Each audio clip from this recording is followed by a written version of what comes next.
Active listening, a really important part of your consultation and a key interpersonal skill.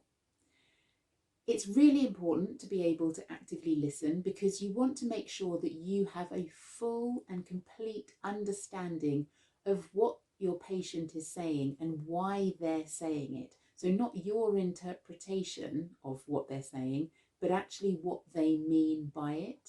And then when you have that, then you're able to thoughtfully respond to the patient. But you're also then able to really keep it patient-centered and patient-focused, which again is a really vital part of the consultation. So you're not taking it off down your route, making it a slightly doctor-centered consultation. You're really keeping it patient-centered.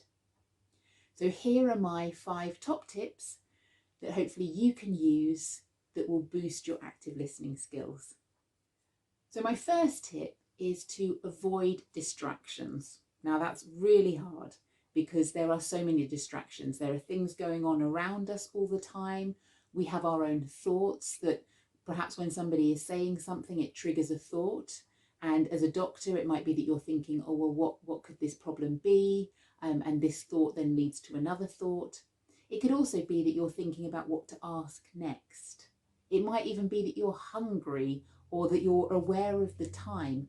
All of these things can really play a part in distracting you and taking your focus away from what the patient is saying.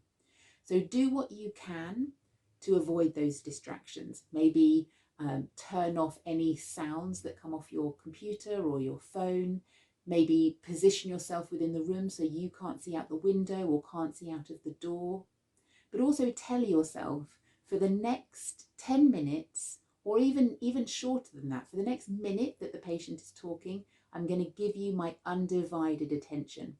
And also try and think about holding on to key words and key phrases that the patient has said so that you're able to parrot those back to the patient.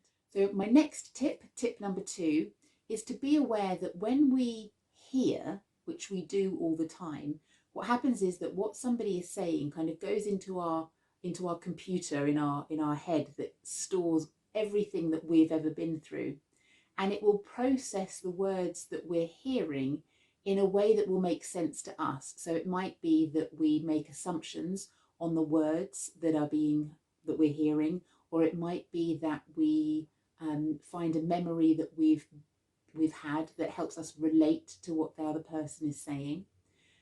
And that's a nice thing to do, and it's something that often comes from being a problem solver and a caregiver. But what it does in a negative way is it means that we end up thinking about ourselves, and we end up going, well, this is what I went through, so this is the advice that I'm going to give because it worked well for me. Or it means that, well, I had this association with this word, so I assume you will have the same association. And it can then mean that the message that the patient is giving us is getting a little bit distorted, and then our response might not be what that other person really wants to hear, because like I say, it's more based on us and what we think, as opposed to keeping it, again, patient-centered and getting a full understanding of what they mean by the words that they're using.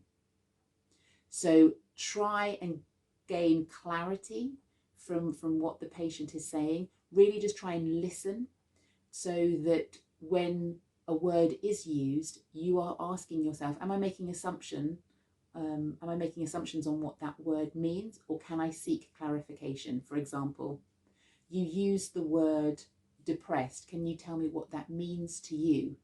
Or can you explain what that experience was like for you?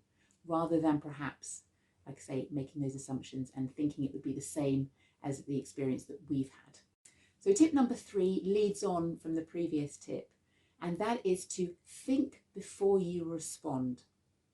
Now, what we can end up doing is hearing things and responding very quickly, again, based on what we think and the things that we think will be the best to say in terms of what worked for us, and in terms of perhaps maybe trying to make the patient feel better, offering false promises, all of the instinctive things that we do in difficult situations. And that again might be to try and make them feel better. It might be to continue the consultation on quickly. It might be to try and create a connection with the patient.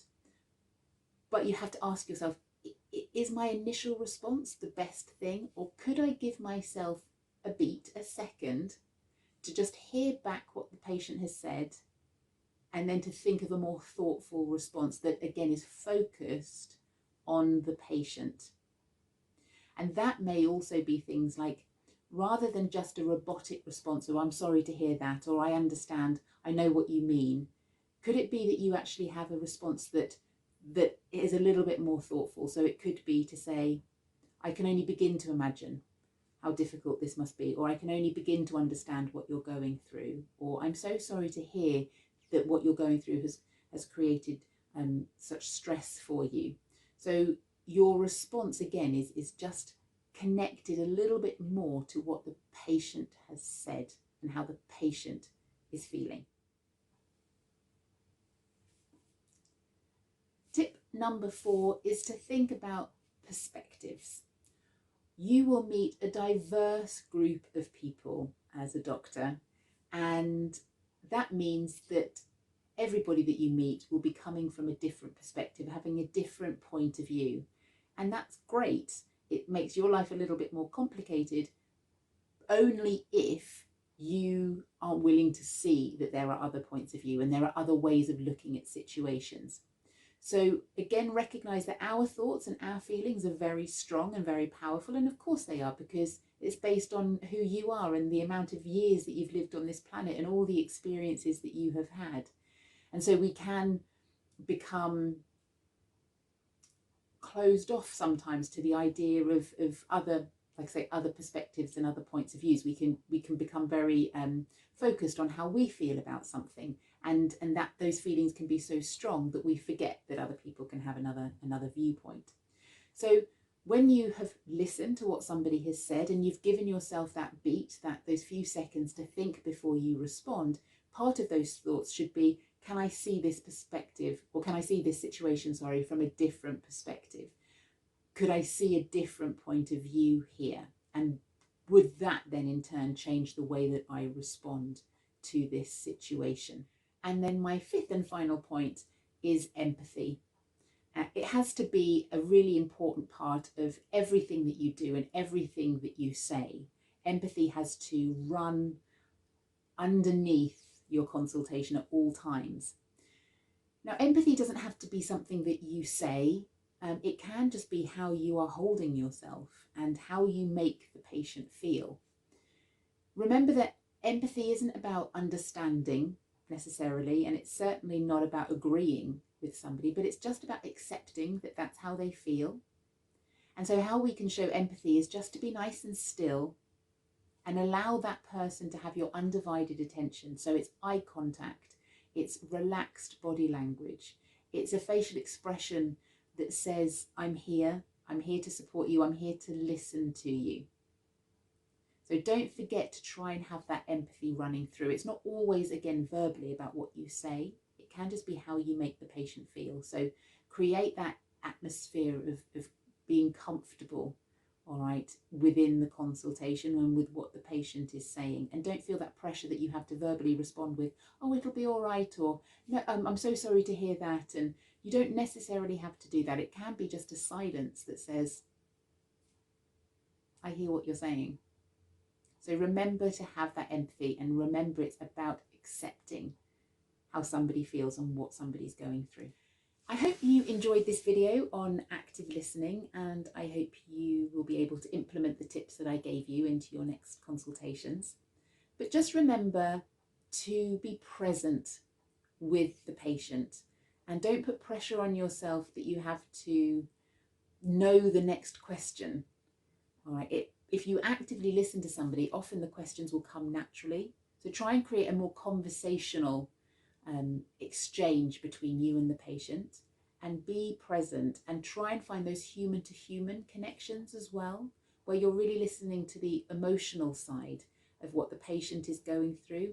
And like I say, speak to them as a human and not always just as the doctor, because sometimes that can really help as well, that you just be present with the patient and try and recognize what they're going through and connect with what they're going through.